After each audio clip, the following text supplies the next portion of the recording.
Hi, I am Eriksson. So here we are in the SoMA district in San Francisco, walking along Townsend Street. We are on our way to meet with Chef Joshua Skenes at his 3 Michelin-starred restaurant, Saison. They earned the number 37 spot on the world's 50 best restaurants in 2017. Let's meet Chef Joshua and hear about his way of cooking on fire and his minimalistic approach to food.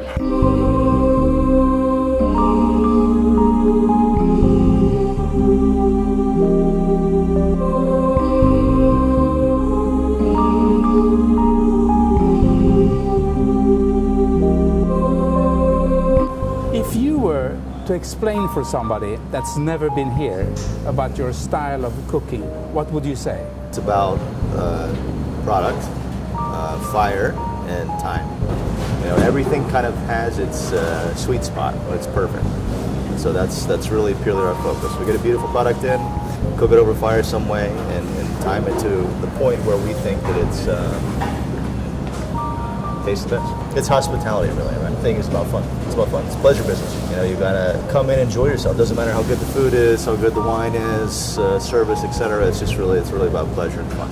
So finding the right produce is crucial to make a great dish.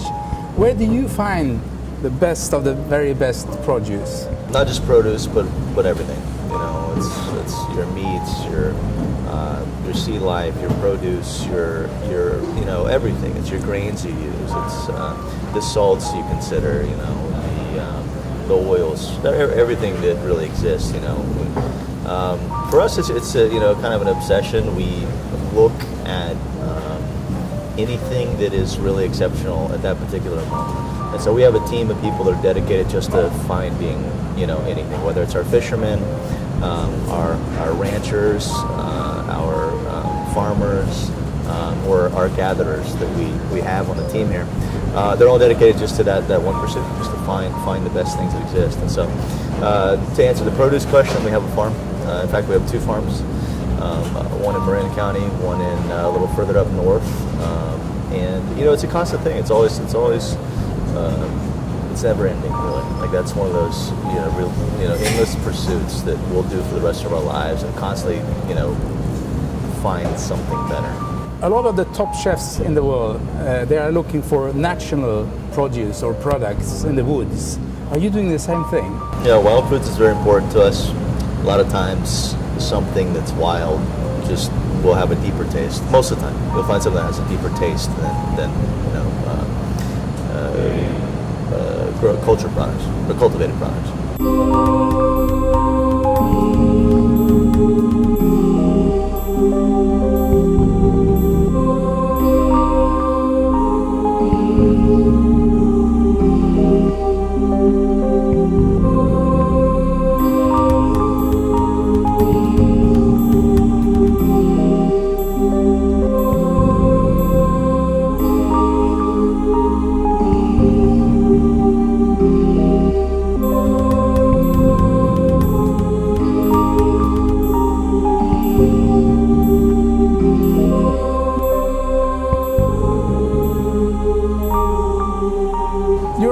True artist when it comes to cooking.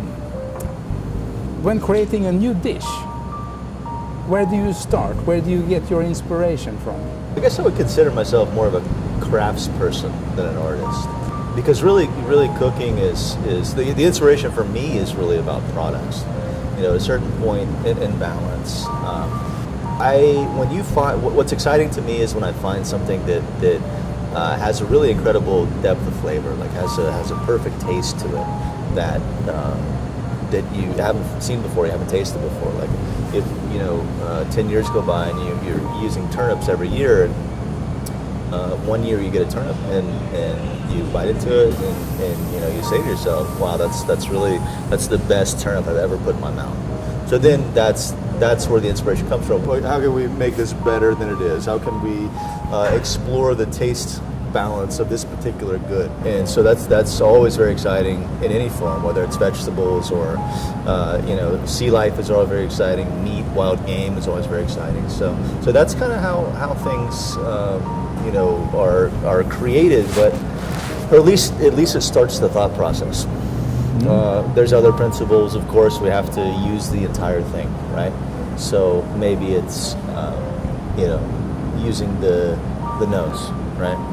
On a deer, which doesn't get used usually, right? Or the marrow. You got to use the marrow out of the bones. You got to. What can you do with the feet? I don't know if you see that, I saw that foot one. over there. I saw that one. That's our new abalone pounder. Yeah. So whatever it is, it's always honoring the product and trying to use all of it, and ultimately taste, because taste leads to pleasure and fun. Where did it all started? How did you get into food?